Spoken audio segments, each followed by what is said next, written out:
Pernah dikisahkan, dua klan terkuat di masa lalu yang berasal dari desa yang berbeda, yaitu klan Koga dari desa Manjidani dan Iga dari Subagakure, memiliki sejarah yang kelam dan menjadi musuh abadi selama berabad-abad.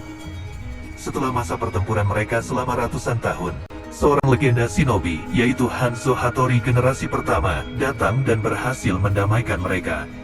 Perdamaian mereka ditandai oleh sebuah sumpah dan disimbolkan pada batu prasasti yang diletakkan di perbatasan desa mereka. Desa Manjidani dan Subagakure sendiri merupakan desa tersembunyi di pegunungan, atau dikenal dengan sebutan The Hidden Village, yang jaraknya saling berdekatan. Manjidani terletak di atas pegunungan Gersang, sedangkan Subagakure ada di dasar gunung. Walau begitu, tak ada seorang pun bisa menjangkaunya, selain penduduk sekitar yang juga merupakan para shinobi.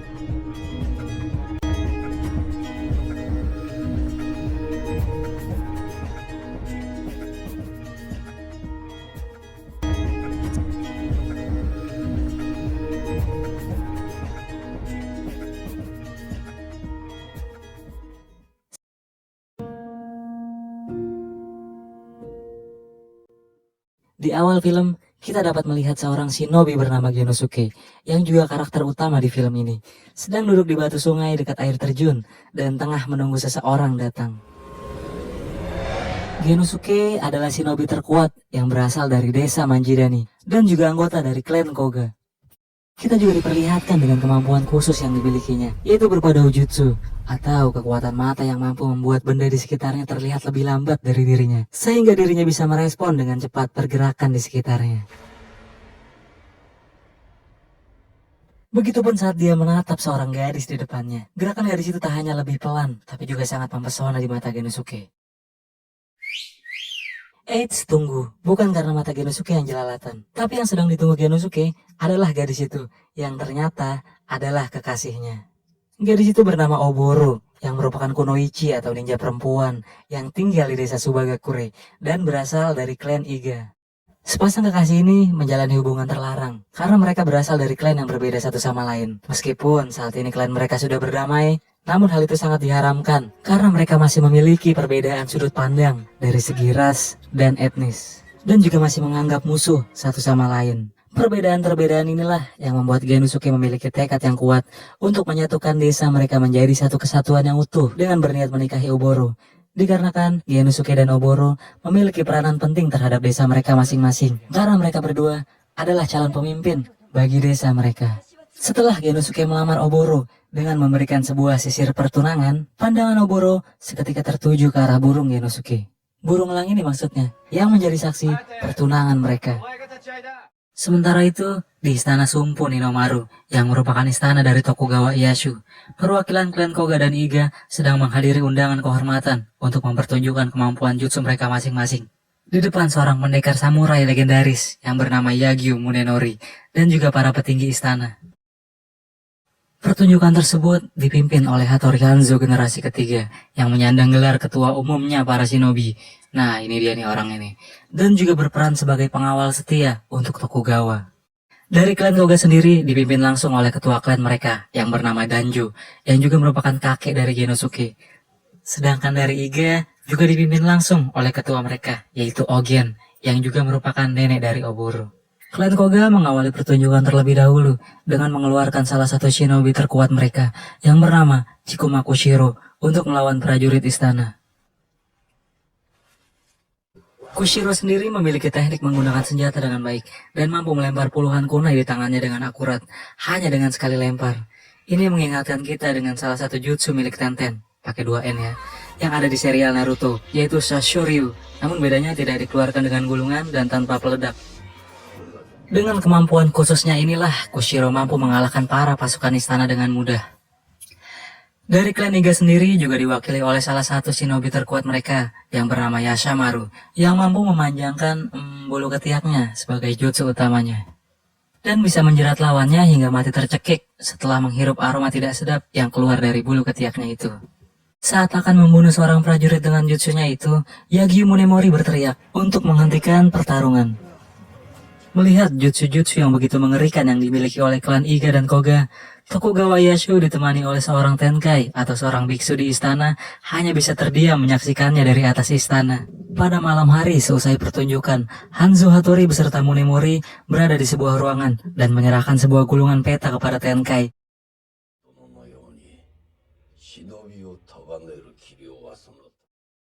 Setelah percakapan dengan Tenkai, Hattori keluar ruangan untuk menemui Danjo dan Ogen dan menyampaikan sesuatu dari Yang Mulia Ieyasu yang terkesan dengan pertunjukan tadi. Tapi pertunjukan belum selesai sampai di situ, Mabos Geng. Karena melihat antusias dari kedua klan yang sama-sama haus akan pertempuran, Yang Mulia Ieyasu mengadakan games kepada kedua klan ini.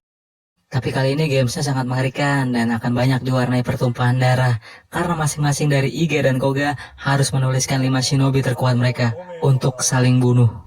Dan yang lebih parah, satu orang tersisa nih yang selamat cuma akan jadi penentu siapa pewaris yang akan meneruskan kedudukan dari Yang Mulia. Kalau klan Iga menang, anak pertama Tokugawa lah yang akan jadi pemimpin.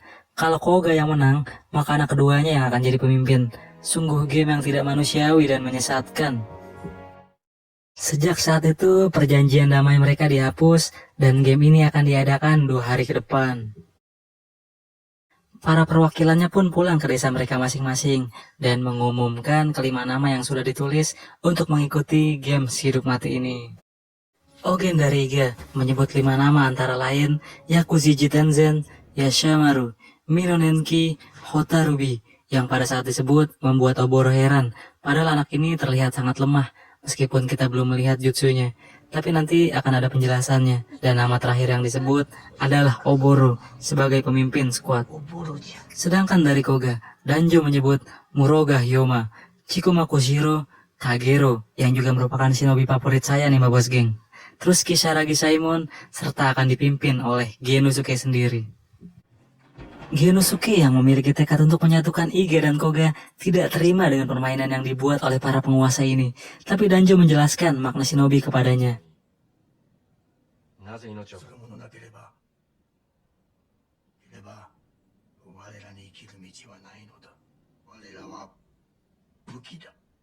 Dan itulah shinobi. Setelah itu Danjo meninggalkan Genosuke.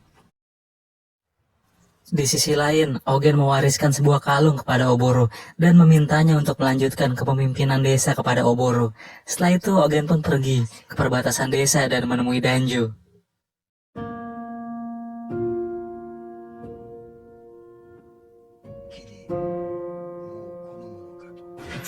Setelah itu, kedua tetua klan ini pun bertarung di sana. Dengan kekuatan yang seimbang, keduanya sama-sama mati pada pertarungan tersebut.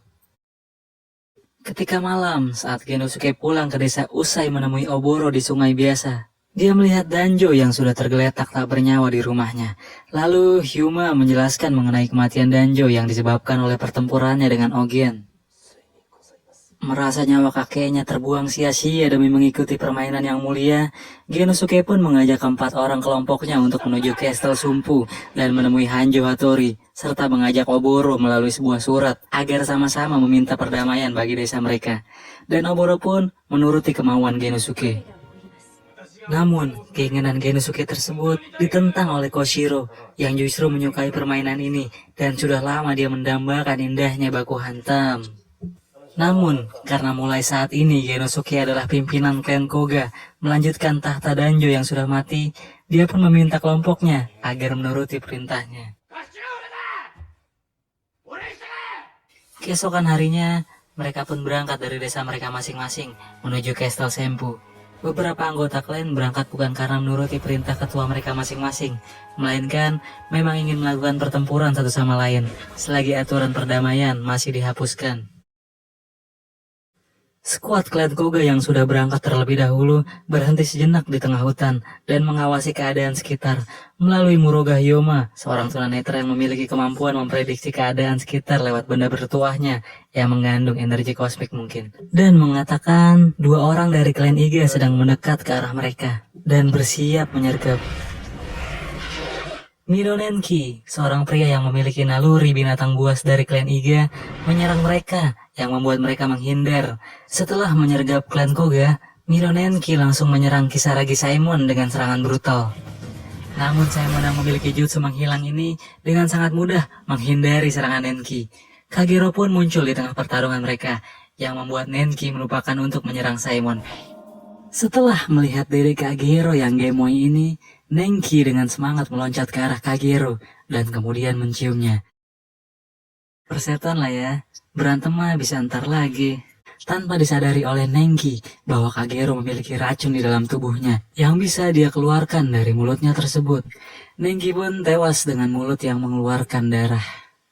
Sedangkan satu klan Iga lainnya yang datang adalah Yashamaru yang menunggu kesempatan bertarung di atas pohon. Melihat Koshiro sendirian, dia pun langsung menyerang Koshiro. Koshiro pun kewalahan dengan bulu ketiak Yashamaru yang membuatnya hampir kalah. Beruntung, dia masih memiliki 2 senjata pisau rantai yang mampu melilit tubuh Yashamaru. Yashamaru menghindar satu pisau, tapi pisau yang lain menusuknya hingga tewas. Setelah itu Simon muncul untuk menjiplak bentuk fisik dari Yashamaru agar dia bisa menyamar dan menyusup ke dalam klan Iga, dan dengan begitu dia akan mudah untuk menghabisi mereka. Sementara itu, Hyoma meminta izin kepada Genosuke untuk pergi duluan dan mencari klan Iga yang tersisa di hutan. Setelah mengalahkan Yashamaru dan Nenki, Koshiro beserta Kagero mendatangi Genosuke dan mempertanyakan kenapa dia tidak terlibat dalam pertarungan tersebut. Genosuke pun menjawab, di tengah perbincangan mereka, seorang ninja mata-mata yang bukan dari klan Iga maupun Koga sedang mengawasi mereka dari balik pepohonan. Ninja mata-mata itu ternyata ditugaskan oleh istana. Sementara dari dalam istana Senpu, Hanzo dan Tenkai sedang mengatur strategi untuk melakukan pemusnahan terhadap desa Manjidani dan Subagakure.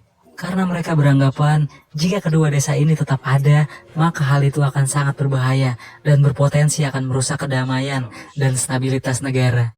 Dan itulah alasan games ini dibuat, agar para shinobi terkuat dari desa masing-masing mati dan tidak ada di desa saat hari pemusnahan. Karena pasti mereka akan menggagalkan rencana ini. Ditambah, 2 legendaris Hattori Hanzo sebagai pemimpin klan para shinobi dan Yagi Munemori pada generasi ini tidak sekuat generasi sebelumnya. Dan mereka pun akan dipastikan tidak akan bisa berbuat banyak ketika hal yang ditakuti Tokugawa Ieyasu akan benar-benar terjadi. Sementara itu, 3 anggota klan Iga yang tersisa berada di dekat sungai kecil.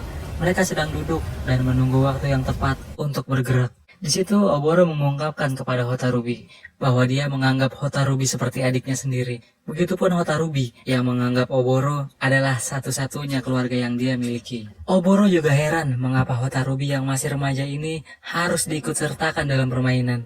Karena secara kemampuan pun Hotarubi tidak begitu hebat. Dia cuma ninja medis, bukan tipe shinobi petarung, dan cuma ngandelin kupu-kupunya saat dia dalam bahaya. Itu pun agar dia bisa kabur. Di tengah kelengahan mereka, Hyoma muncul memanfaatkan keadaan. Dia menusuk Tenzin yang sedang memahat kayu kecil dari belakang hingga menyebabkan dia terkapar di tanah. Lalu Hyoma berjalan menuju Hotarubi dan Oboro, tapi kupu-kupu Hotarubi datang dan menghalanginya. Saat sibuk mengusir kupu-kupu itu, tiba-tiba sarung pedang menusuknya dari belakang. Dan ternyata yang melakukan itu adalah Tenzen yang berhasil bangkit melalui jutsu regenerasinya dengan cacing yang ada di dalam tubuhnya. Hyoma pun tewas di tempat itu. Sesaat sebelum Hyoma dihabisi, muncul Genosuke dari belakang yang langsung terdiam melihat kejadian yang kemudian membuat Genosuke dan Oboro saling menatap, seolah mereka berdua ditakdirkan berseberangan. Saat Tenzen ingin membunuh Genosuke yang terpaku menatap Oboro, tiba-tiba Kagero datang dan membawa lari Genosuke.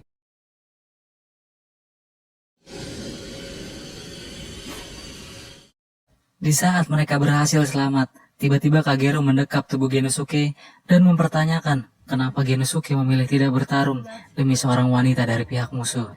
Di sini Kagero mengungkapkan perasaannya terhadap Genosuke yang selama ini dia pendam.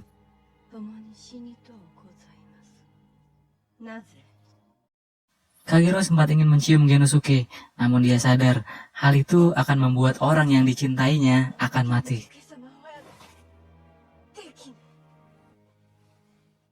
Di hari berikutnya, anggota klan Iga memulai kembali perjalanan mereka menuju istana Senpu. Oboro, Hotarubi, dan Tenzen belum menyadari jika ada seorang klan musuh yang menyamar sebagai teman mereka. Di tengah perjalanan, mereka dihadang oleh Koshiro yang melempari mereka dengan senjata tak terbatasnya. Mereka pun menyelamatkan diri mereka dengan berlari ke sebuah gang kecil untuk berlindung. Di saat mereka bersembunyi, Simon yang menyamar sebagai Yashamaru mencoba menusuk Oboro dengan pedang. Tapi Hotarubi dengan cepat menangkis pedang tersebut yang membuat tangannya terluka. Tenzen pun segera bereaksi dengan menebas Simon hingga tewas. Namun justru Koshiro semakin brutal melihat temannya terbunuh dan terus melemparkan kunai ke arah mereka. Tenzen pun mencoba melawan dengan mengeluarkan senjata dan membalas lemparan Koshiro. Tapi dia mengincar tiang kayu tempat Koshiro berada. Koshiro pun jatuh dan terluka setelah mengenai senjata milik Tenzen. Di saat Hotarubi menyembuhkan lukanya dengan serbuk, Oboro menghampirinya untuk memastikan keadaan Hotarubi. Namun Koshiro yang berhasil bangkit kembali melempar pisau ke arah Oboro yang sedang lengah. Lagi-lagi Hotarubi menyelamatkan nyawa Oboro, tapi kali ini harus ditukar dengan nyawanya sendiri. Hotarubi pun tewas. Mendapat kesempatan untuk kabur, Koshiro mencoba melarikan diri dengan kuda penduduk. Setelah Hotarubi tewas, Tenzen pun mengungkapkan alasan kenapa Ogen mengikutsertakan Hotarubi, yaitu agar Oboro dapat melihat kematiannya di hadapannya. Karena Ogen tahu kematian Hotarubi yang sudah dianggap adik kandungnya sendiri dapat memicu Oboro menggunakan jutsu mengerikannya kepada musuh, serta dapat merubah hati Oboro menjadi sekeras baja. Oboro yang sangat sedih dan marah segera mengejar untuk membalas perbuatan Koshiro dengan lebih tidak berkeprimanusiaan dengan jutsu yang belum pernah dia tunjukkan di film ini. Tunggu kau, Koshiro. Koshiro yang dalam keadaan terluka tidak dapat kabur dengan jauh sehingga Oboro berhasil mengejarnya. Dan disinilah Oboro mengeluarkan dojutsunya yang mampu merusak pembuluh darah serta menghancurkan tulang belulang hanya dengan tatapan.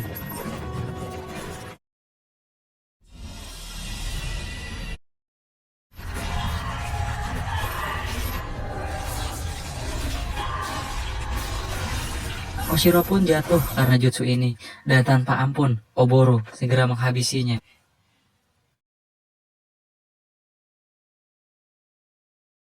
Sementara itu, Genosuke dan Kagero yang dalam perjalanan menemukan patung kayu milik Tenzen yang berisi sebuah pesan untuk menemuinya secara pribadi di sebuah kuil. Genosuke pun menuju kuil tersebut untuk menemuinya, dengan menyuruh Kagero menunggu di luar. Tenzen mengungkapkan sejarah shinobi kepada Genosuke karena dia sudah hidup selama ratusan tahun.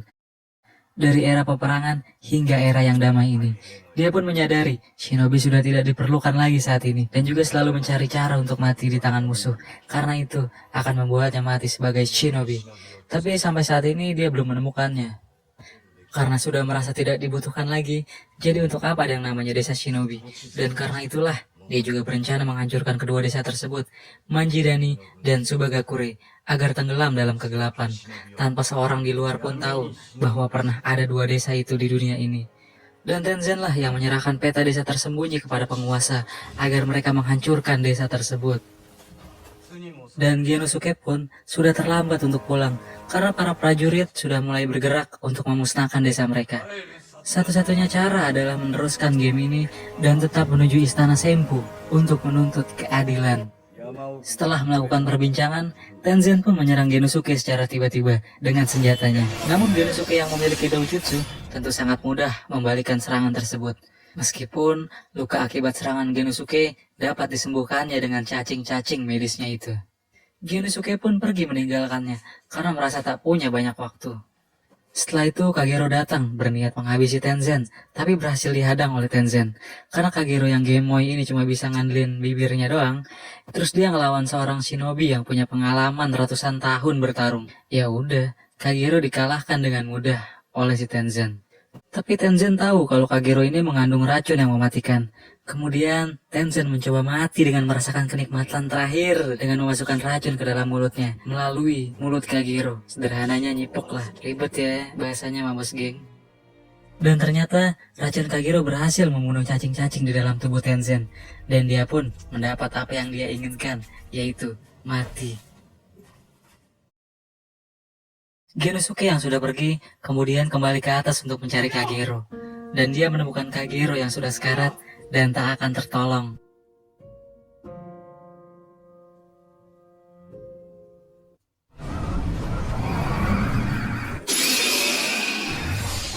Setelah itu, para ninja bayaran istana datang untuk menghabisi Genosuke yang tersisa. Namun karena Genosuke sudah tahu mengenai rencana para penguasa dan juga dipicu kematian Kagero yang adalah orang terakhir dari kelompoknya, dia pun akhirnya bertarung kembali dan membantai mereka semua.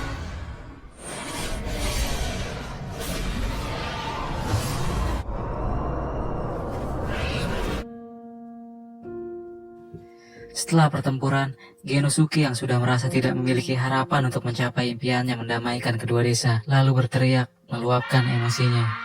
Saat pagi, Genosuke kembali melanjutkan perjalanannya menuju istana Senpu, dan Oboro sudah menunggunya di pinggir pantai. Tapi kali ini tidak ada adegan melepas rindu, seperti yang biasa mereka lakukan di sungai, melainkan melakukan pertarungan terakhir antara hidup dan mati. Oboro yang kini sudah mengenakan kalung warisan klan menandakan bahwa dia sudah siap mati demi membela klannya. Oboro mulai mengaktifkan dojutsu mengerikan miliknya, namun dalam hatinya dia tidak ingin menyakiti orang yang masih dicintainya. Walau sekali lagi dia mencoba, namun tetap mata itu tidak berfungsi di tengah mata yang berkaca-kaca. Akhirnya Oboro mengeluarkan pisau untuk menusuk Genosuke. Sambil memejamkan mata, dia berlari menuju Genosuke. Genosuke mengeluarkan dojutsunya, tapi bukan untuk melawan, melainkan menikmati wajah Oboro yang mempesona untuk terakhir kalinya. Saat Oboro tepat di hadapannya, Genosuke sengaja tidak menghindar agar Oboro bisa membunuhnya. Dengan begini, Genosuke yang sudah merasa tidak memiliki harapan untuk mendamaikan desa Manjidani dan Subagakure karena desa itu akan segera musnah, setidaknya dia masih bisa menyisakan orang terakhir yang dimiliki klan Koga dan Iga, dan dia memilih kekasihnya untuk terus hidup dan berharap menjadi cahaya baru bagi nama klan Koga dan Iga agar selalu ada. Tapi film belum berakhir. Oboro melanjutkan perjalanannya ke istana Senpu dan menemui Tokugawa Ieyasu untuk meneruskan tekad Genosuke demi meminta perdamaian. Namun, permohonannya ditolak oleh Tokugawa dengan alasan para shinobi Iga dan Koga bukanlah manusia biasa yang memiliki kekuatan mengerikan dan menganggap kedamaian tidak akan bisa terwujud pada klan Koga maupun Iga. Namun Oboro mengangkat kepala dan menatap Tokugawa seolah akan mengeluarkan dojutsunya kepada Yang Mulia Tokugawa. Namun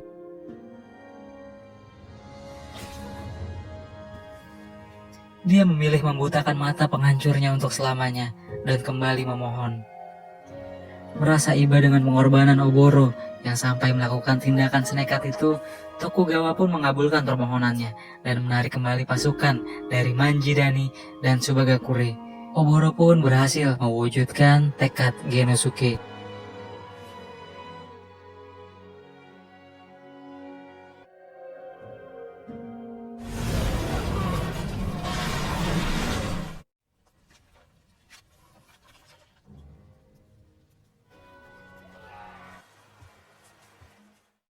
Waktu pun berlalu, dan film ditutup dengan memperlihatkan Oboro di sungai tempat biasa dia menemui Genosuke. Dan kini, dia hidup damai sebagai penduduk biasa, karena era shinobi sudah dihapus pada masa itu. Dan film pun berakhir.